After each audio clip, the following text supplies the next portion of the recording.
do one, teach one. My grandfather has repeated this saying to me hundreds of times in my lifetime, but it never made quite as much sense to me as when I became a teacher. When I began to teach, I was of the firm belief that I could never just say something. In order for my students to understand, I had to show them what to do and then encourage them to do it themselves. See one, do one, teach one.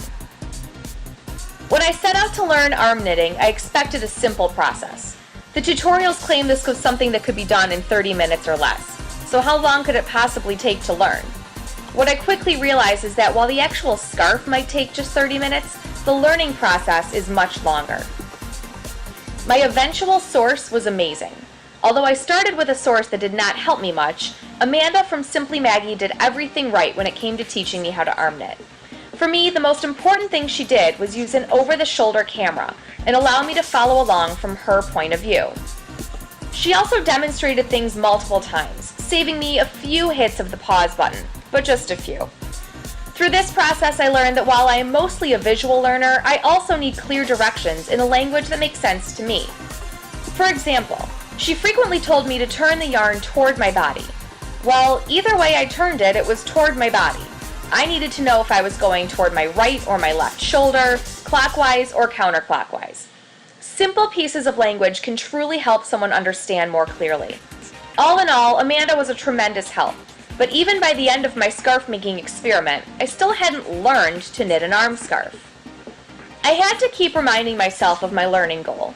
The goal was not simply to arm knit a scarf, but rather my goal was to learn how to arm knit a scarf. While that may not sound like much of a distinction, to me it means a great deal. If I simply arm knit a scarf, then I will always have to open the YouTube tutorial to do it again. Okay, it's pretty easy when you're doing something as sedentary as knitting, but if I accept this as a measure of learning, then I'm really cheating myself. Learning how to arm knit a scarf means I can complete a scarf anytime, anywhere, without the help of YouTube or blogs. For me, learning how to arm knit a scarf means that I will eventually have the ability to teach someone else how to arm knit a scarf. See one, do one, teach one. I may not be starting my own YouTube channel yet, but I'm now confident in my ability to teach the art of arm knitting in small steps. I understand. And step one here is to take both ends of the skeins, so each end, kind of toss the rest off to the side. And then this is actually the part that tripped me up last time.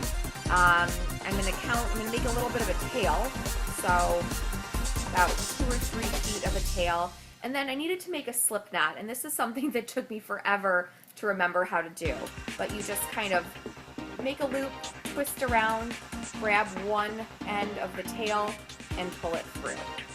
So something that used to take me 20 minutes. So the part that the slip knot created is actually our first stitch. So to make our next stitch, we're going to take the working yarn, which is everything attached to the skein so far, and we're going to hold it in a certain way. This is what really screwed me up. It's better with an over-the-shoulder camera. I apologize.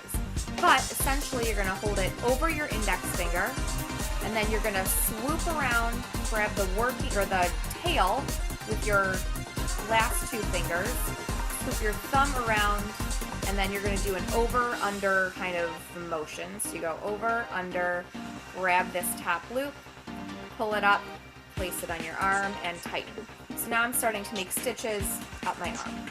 I'm now going to use Movie Magic to do a full knit on this arm. So now I have 8 stitches on my right arm, and the next part of the process is to take all of the stitches from this arm and move it onto this arm. So to begin moving all of the stitches from my right hand to my left hand, I'm going to hold the working yarn in my right hand. The tail doesn't matter right now, so I'm going to toss it off to the side. While I'm holding the working yarn in my right hand, I'm going to take the first stitch off of my right arm and pull it over the working yarn, leaving this loop in my hand. I'm then going to twist it toward my left shoulder. This is what screwed me up the first time. Put that part on my left wrist, and then kind of work it to tighten it a little bit. I'm a firm believer in the see one, do one, teach one mentality. I've seen it, I've done it, I'm not quite ready to teach it yet without some help, but I'm getting there.